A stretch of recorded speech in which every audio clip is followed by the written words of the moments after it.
हरे कृष्णा। ओम नमः शिवाय। कल हमने कथा में विश्राम लिया था कि महाराज बजरंग जो होते हैं यानी कि ताड़कासुर के पिता, वो तीनों कुमारों को सेना के साथ अपने सैनिकों के साथ त्रिपुर में पहुंचा देते हैं। और जब चक्री पूछता है कि क्या हुआ था तीनों कुमारों को, तो बजरंग कहते हैं कि महादेव ने उन्हें भ्रमित किया। महादेव उन्हें हर जगह नज़र आ रहे थे, उन्हें भ्रमित कर रहे थे। तो शुक्राचार्य जी कहते हैं कि मैं बहुत दुखी हूँ। मैं बहुत दुखी हूँ क्योंकि मेरा दुख ये है कि मेरे जो शिष्य हैं वो दुखी हैं। और सबसे बड़ा मुझे दुख आज अगर है तो वो इस बात का है कि अब तो वो समय भी नहीं रहा कि मैं आप लोगों को चेतावनी दूँ। अब तो चेतावनी देने का समय भी बीत चुका है, क्योंकि शुक्राचार्य जी जानते थे कि महादेव ने पूर्ण रूपेण तैयारी कर ली है त्रिपुर पर हमला करने की। उधर दूसरी ओर आपको मैंने बताया था कि महादेव माता पार्वती को कल्प वृक्ष के नीचे बैठने के लिए सलाह देते हैं और खुद वो चले जाते हैं भगवान विष्णु से मिलने के लिए। माता पार्वती कहती हैं, सोचती हैं कि महादेव ने कहा था कि इस वृक्ष की छांव में मन शांत होगा, किंतु कहाँ मेरा मन शांत हो रहा है। मैं तो एक क्षण के लिए भी कार्तिकेय को भूल ही नहीं पा रही हूँ, क्योंकि उसको भूलना मेरे लिए संभव ही नहीं है। और भूलूं भी कैसे, मेरा पुत्र है वो। साथ ही मन ही मन सोचती हैं कि स्वामी आप भी तो साथ नहीं हैं।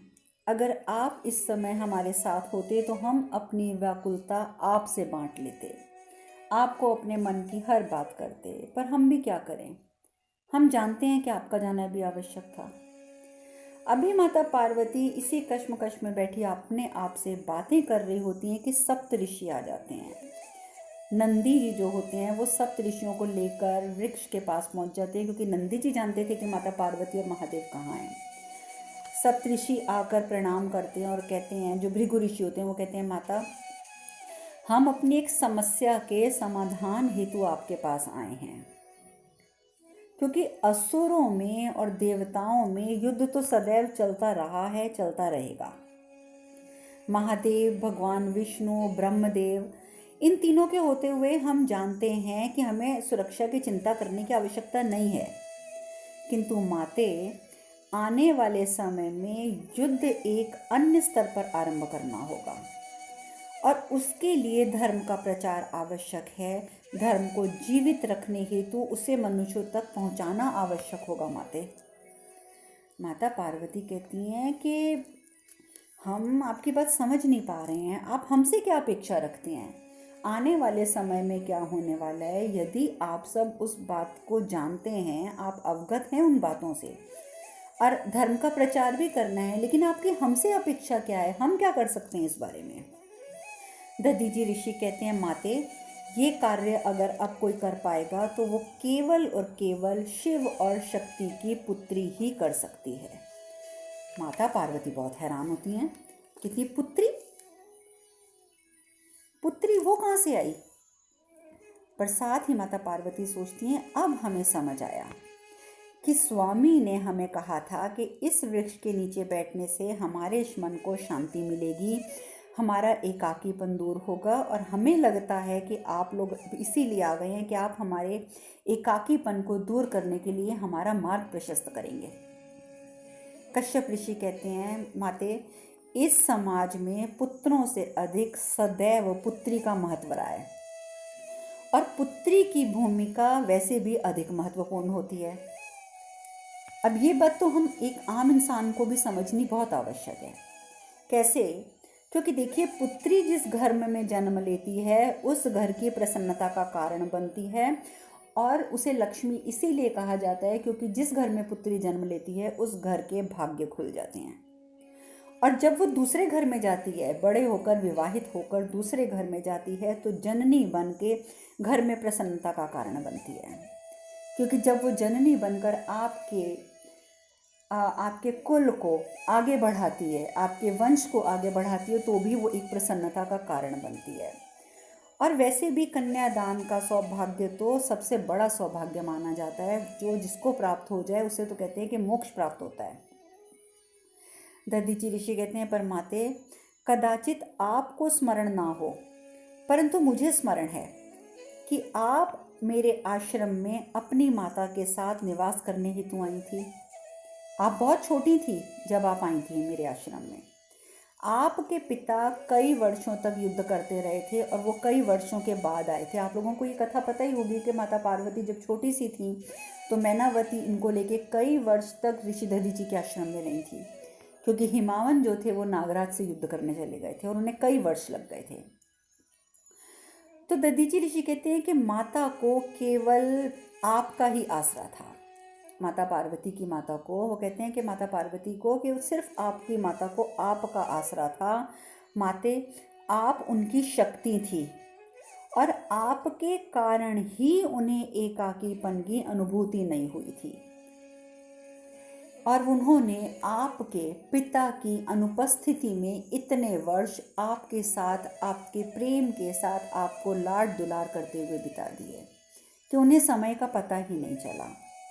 तो माते, मैं आपसे एक अनुरोध करता हूँ कि आप दान का संकल्प लेकर ये मिट्टी उठाइए इस वृक्ष के नीचे की और इसकी एक सुंदर सी मूर्ति बना दीजिए, और ये कल्प वृक्ष उस मूर्ति में प्राण फूंक देगा। अब देखिए, माता पार्वती को महादेव इसीलिए यहाँ छोड़कर गए थे क्योंकि अब ये कार्य निश्चित था। माता पार्वती सोचती हैं कि स्वामी, आप अब हम समझे कि आप हमें यहाँ क्यों लेके आए थे। साथ ही वो मिट्टी इकट्ठी करती हैं उस पेड़ के नीचे से और हाथ जोड़कर कहती हैं कि स्वामी, आपकी अनुपस्थिति में हम एक पुत्री को जन्म देने जा रहे हैं, हमें अनुमति दीजिए। भगवान शिव, आप जानते हैं कि वो दोनों एक दूसरे की बातें सुनते हैं। भगवान शिव सुन लेते हैं और भगवान शिव उन्हें अनुमति भी दे देते हैं। भगवान शिव कहते हैं वहीं बैठे बैठे कि हमारी पुत्री का जन्म जो होगा वो जन कल्याण हेतु होगा। हमारी पुत्री धर्म की स्थापना करेगी, प्रचार करेगी, और मुझे प्रसन्नता है पार्वती कि तुमने ये निर्णय लिया। और इस प्रकार से अनुमति मिलने पर माता पार्वती मूर्ति बनाना शुरू करती हैं और बहुत सुंदर एक वो मूर्ति का निर्माण कर देती हैं। ऐसे लगता है जैसे देखने से कि सच में कोई 7-8 साल की बालिका सामने खड़ी है। बड़ी सी मूर्ति बन जाती है। जैसे ही मूर्ति बनती है तो माता पार्वती और सभी ऋषिगण और प्रेतगण, नंदी, सभी हाथ जोड़कर खड़े हो जाते हैं। हाथ जोड़कर सब प्रार्थना करते हैं कि हे कल्पवृक्ष, हमारी कल्पना को वास्तविकता में परिवर्तित कर दीजिए, प्राण भर दीजिए उसमें। सब प्रार्थना करते हैं मिलके। भगवान शिव भी सब देख रहे हैं, बहुत प्रसन्न हैं। उसी समय मूर्ति जीवंत उठ हो जाती है और मूर्ति में से आवाज़ आती है, माँ। सब प्रसन्न हो जाती हैं और उसमें से इतनी सुंदर कन्या उपस्थित होती है, 7-8 वर्ष की कन्या, जो आकर सीधे माता पार्वती के हृदय से लग जाती है, माता पार्वती को माँ कहते हुए। माता पार्वती उसकी सुंदरता को देखती हैं तो देखते रह जाती हैं। उनके मुँह से अचानक निकल पड़ता है, अशोक सुंदरी। तुम्हें हम अशोक सुंदरी कहेंगे। क्यों? क्योंकि तुमने एक ही क्षण में हमारे सारे शोक को, हमारे सारे दुख को दूर कर दिया, और तुम इतनी सुंदर हो, इसीलिए आज से तुम्हारा नाम अशोक सुंदरी है। तुम्हारी वजह से मेरा आज एकाकीपन दूर हो गया।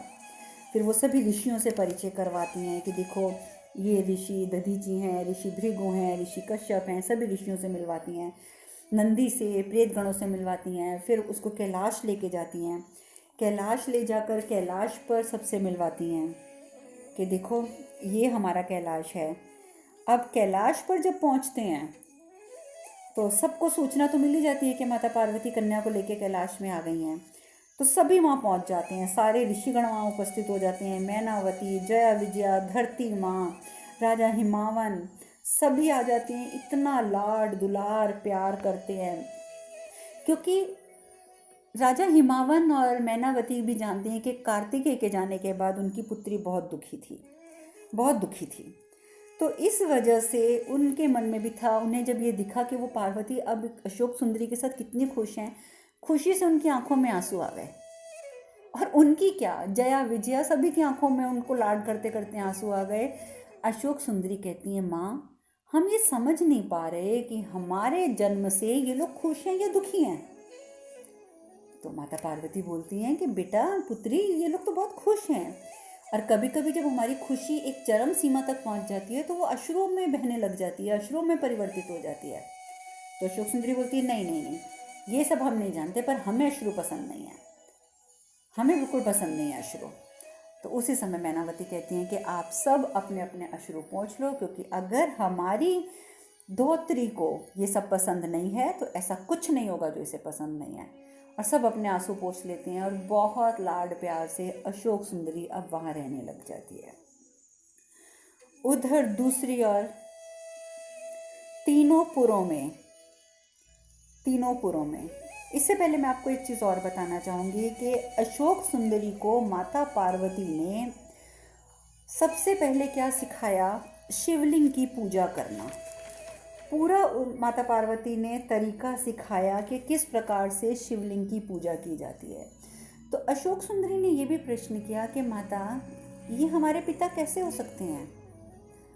माता पार्वती कहती हैं, ये तुम्हारे पिता का प्रतिरूप हैं, एक रूप हैं जिनकी पूजा की जाती है।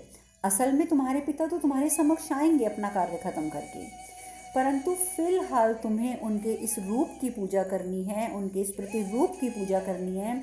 अशोक सुंदरी, तुम जानती हो कि इनकी अगर सही तरीके से पूजा की जाए तो सारी मनोकामनाएं पूर्ण होती हैं। तो अशोक सुंदरी कहती है, अच्छा माँ, हमारी मनोकामना भी पूर्ण हो जाएगी। तो वो कहती है कि हाँ, तुम्हारी मनोकामना भी पूर्ण हो जाएगी, पर तुम तो इतनी छोटी सी बच्ची हो, तुम्हारी क्या मनोकामना है। वो कहती है, माँ हम नहीं बताएंगे, हम तो ये अब शिवलिंग से ही बोलेंगे। वो जिस प्रकार से माता पार्वती ने पूजा सिखाई थी, अशोक सुंदरी एक ही दिन में पूरी पूजा करना सीख जाती हैं। पूजा करती है, पूजा करने के बाद हाथ जोड़ के कहती है कि महादेव, आप हमारे पिताजी भी हैं, लेकिन आप इस स्वरूप में तो हमारे लिए पूजनीय शिवलिंग हैं। तो हम आपसे भी एक वरदान चाहते हैं, आप हमें ये वरदान दीजिए कि हमारे पिताजी यानी कि आप जल्दी से अपना कार्य समाप्त करके यहाँ आ जाइए, हम आपसे मिलने को बहुत व्याकुल हैं। तो वो छोटी सी बच्ची अपने पिता से मिलने की इच्छा प्रकट करती है और रोज़ शिवलिंग की पूजा वो आरंभ कर देती है, जैसा कि माता पार्वती ने सिखाया। उधर दूसरी ओर तीनों भाई विद्युन्माली, ताड़ाक्ष और कमलाक्ष त्रिपुर में जाके बैठ जाते हैं। विद्युन्माली जो है, अब वो एक ही बात बार बार बोलता है अपने भाइयों को कि देखो, त्रिपुर को बिल्कुल भी समरेखा नहीं करना, एक रेखा में नहीं करना है, क्योंकि यदि तुमने एक रेखा में गलती से इसे कर दिया तो महादेव हम पर कभी भी आक्रमण कर देंगे। महादेव जिस तरीके से कि मैंने आपको कल बताया था, किस प्रकार से उनका रथ, उनका धनुष, उनकी प्रत्यंचा, उनका तीर, उनके रथ के पहिए किस किस से बने थे, वो सब जो मैंने आपको कल बताया था, उस तरीके से रथ बन जाता है और उस रथ पर सवार होकर महादेव त्रिपुर की ओर चल पड़ते हैं। त्रिपुर की ओर देख जाते हैं तो विद्युन्माली, ताड़ाक्ष, कमलाक्ष तीनों की नज़र महादेव पे पड़ जाती है कि महादेव हाथ में धनुष लिए हुए और त्रिपुर की ओर आ गए हैं। अब तीनों घबरा जाते हैं और घबरा जाते हैं तो अलग अलग दिशाओं में घूमने लग जाते हैं, क्योंकि वो बहुत इस बात को लेकर सतर्क हैं कि किसी भी तरीके से एक ही सीध में हमारे त्रिपुर नहीं आने चाहिए। अब उधर दूसरी ओर पाताल में बजरंग जो है वो भी देख रहा है कि तीनों त्रिपुर घूम रहे हैं, लेकिन वो घबराया हुआ भी है, क्योंकि वो जानता है कि महादेव के समक्ष टिकना तो बहुत मुश्किल है। अभी तो उसके मन में एक ही बात है कि अगर ये त्रिपुर एक रेखा में नहीं आएंगे तो महादेव इसका नाश कर ही नहीं सकते हैं। थोड़ा सा वो लेकिन निश्चिंत है, लेकिन फिर भी घबराहट उसको इतनी है कि घबराहट में बजरंग सीधा पहुंच जाता है बलि की सभा में। राजा बलि जो उस समय दान दे रहे होते हैं, जैसे वो लोगों को दान दे रहे होते हैं तो बजरंग भी जाकर दान लेने वालों की पंक्ति में हाथ फैलाए खड़ा हो जाता है। जैसे हाथों से, जैसे बड़े बड़े वो सोने के सिक्के सबको दान कर रहे होते हैं राजा बलि, जैसे वो दान करते हैं बजरंग के हाथों में तो उनके मतलब जैसे उन्होंने बहुत सारी हीरे जवाहरात की अंगूठियाँ पहनी हुई हैं, क्योंकि वो तो महाराज है ना, उनका हाथ देखते उनके हाथ एकदम रुक जाते हैं। सामने नज़र जाती है तो वो हैरान हो जाते हैं, कहते हैं आप यहाँ। तो बजरंग कहते हैं कि मैंने सुना है कि राजा बलि के महल से कोई भी रिक्त हाथ नहीं जाता है। आप सबकी आवश्यकताएं पूरी करते हैं, तो मैं भी एक काम की अपेक्षा लेकर आपके सामने आया हूँ और मैं आशा करता हूँ कि आप हमारी सहायता करेंगे। तो बलि कहते हैं कि आप ऐसे क्यों कह रहे हैं महाराज, आप हमें आदेश दीजिए। तो बजरंग कहते हैं कि मुझे आपका समर्थन चाहिए, स्वर्ग पर आक्रमण करने के लिए मुझे आपका समर्थन चाहिए। बलि कहता है ये क्या मांग लिया महाराज आपने, क्या मांग लिया ये आपने। बजरंग बोलता है ऐसा भी कुछ नहीं मांगा है कि जो महादानी बलि के लिए संभव ना हो, ऐसा तो मैंने कुछ नहीं मांगा।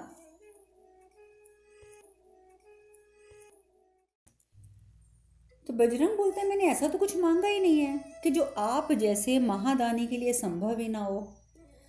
बलि महाराज कहते हैं नहीं नहीं बजरंग महाराज, नहीं, मैं ऐसा नहीं कर सकता, मैं ऐसा कदापि नहीं कर सकता, क्योंकि मेरे पितामह यानी कि प्रहलाद महाराज भगवान विष्णु के परम भक्त थे।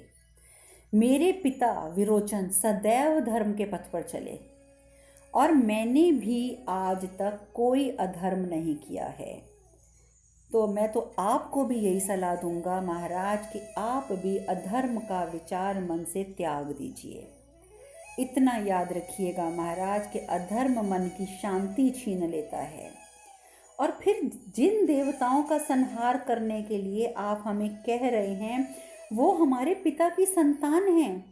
महाराज हमारी माताएं भिन्न हैं किंतु हम संबंधी हैं, वो हमारे संबंधी हैं।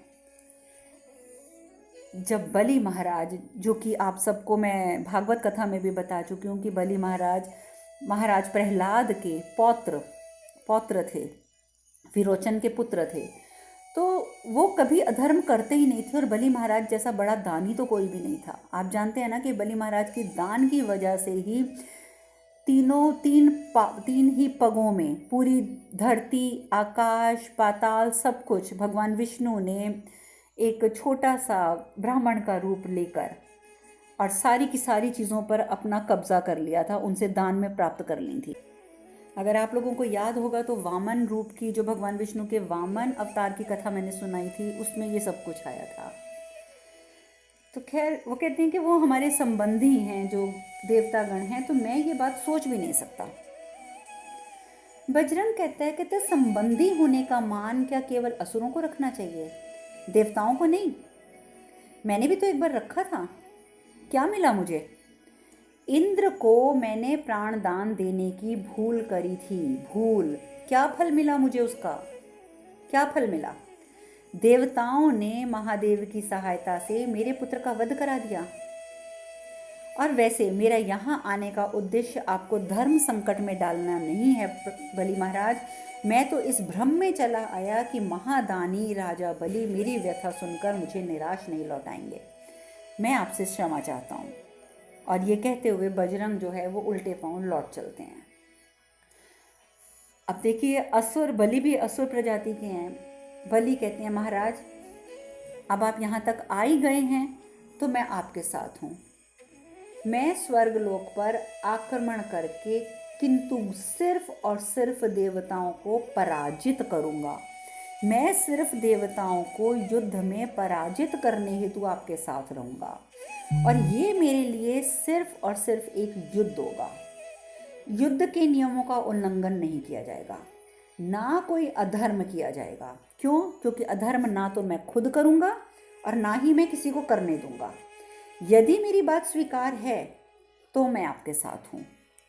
अब देखिए धर्म की बात तो कर ही बलि ने, क्योंकि बलि हैं भी धार्मिक, लेकिन बजरंग के मन में तो बहुत खोट है, पर फिर भी वो इस समय बलि महाराज की बात जो है वो मान जाता है और वहाँ से चला जाता है। लेकिन उसकी षड्यंत्र रचने की जो नीतियाँ हैं वो बंद थोड़ी होती हैं, अधर्म करने की नीतियाँ बंद थोड़ी होती हैं। अधर्म की सीमा तो वो इस तरीके से पार करता है कि एक बार अशोक सुंदरी खेल रही होती है, खेलते खेलते उसके पास एक गुड्डा गुड्डी होती है, तो वो नंदी महाराज को कहती है कि नंदी महाराज आज हम गुड्डा गुड्डी का विवाह करेंगे। तो वो कहता है कि अभी तो आपने गुड़िया बनाई है मिट्टी से, आप अभी से उसका विवाह कर देंगी, क्योंकि विवाह होते तो गुड़िया आपकी जो है वो गुड्डे के साथ चली जाएगी। कहती तो क्या हुआ, सबको जाना तो पड़ता है, हम तो विवाह करेंगे, देखो माँ अच्छे अच्छे व्यंजन बना रही हैं, तो हम बहुत धूमधाम से शादी करेंगे, आप पूरे कैलाश को सजा दो। बहुत प्यार से नंदी के साथ, नंदी महाराज के साथ और प्रेतगणों के साथ अशोक सुंदरी खेलती है, अपना समय व्यतीत करती है। तो फिर कहती है, फिर वो अपनी माँ से एक प्रश्न भी करती है, कहती है माँ क्या ये ज़रूरी है कि हर लड़की को जाना पड़ता है विवाह करके? तो वो कहती है कि हाँ जाना तो पड़ता है। तो कहती है लेकिन अपने माता पिता को छोड़कर कोई लड़की कैसे खुश रह सकती है?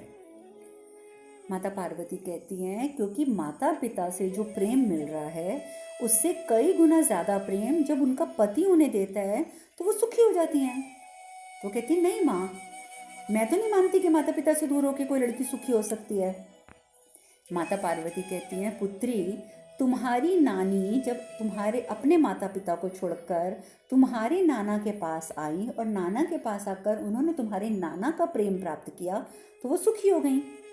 फिर उसके बाद मैं उनकी पुत्री विवाह करके महादेव के पास आई, माता पिता का प्रेम छूट गया, लेकिन जब मैं महादेव के पास आई तो मुझे महादेव का प्रेम प्राप्त हुआ, और जब महादेव का प्रेम प्राप्त करा तो मैं भी सुखी हो गई।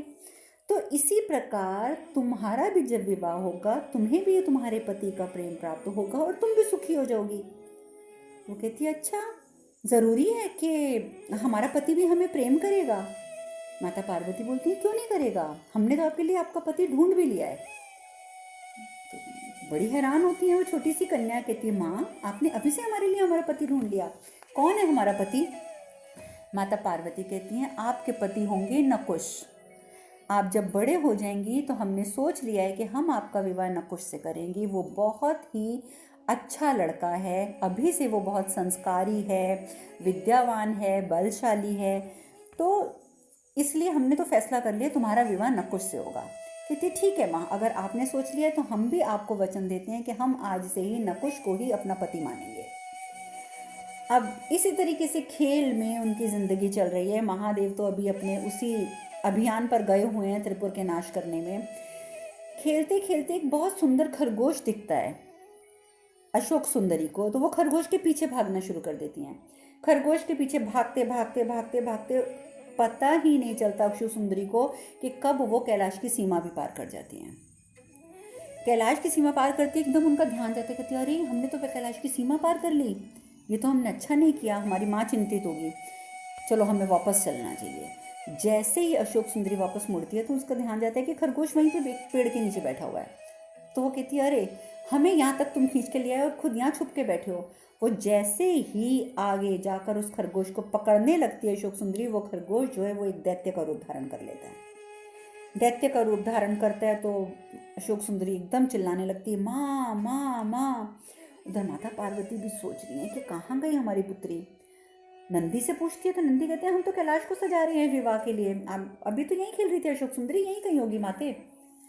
माता पार्वती ढूंढते ढूंढते ढूंढते ढूंढते कैलाश की सीमा तक पहुंच जाती हैं। और ये जो दैत्य था ये बजरंग का दैत्य था, बजरंग ने इसे भेजा था कि ये अशोक सुंदरी को उठा कर ले आए।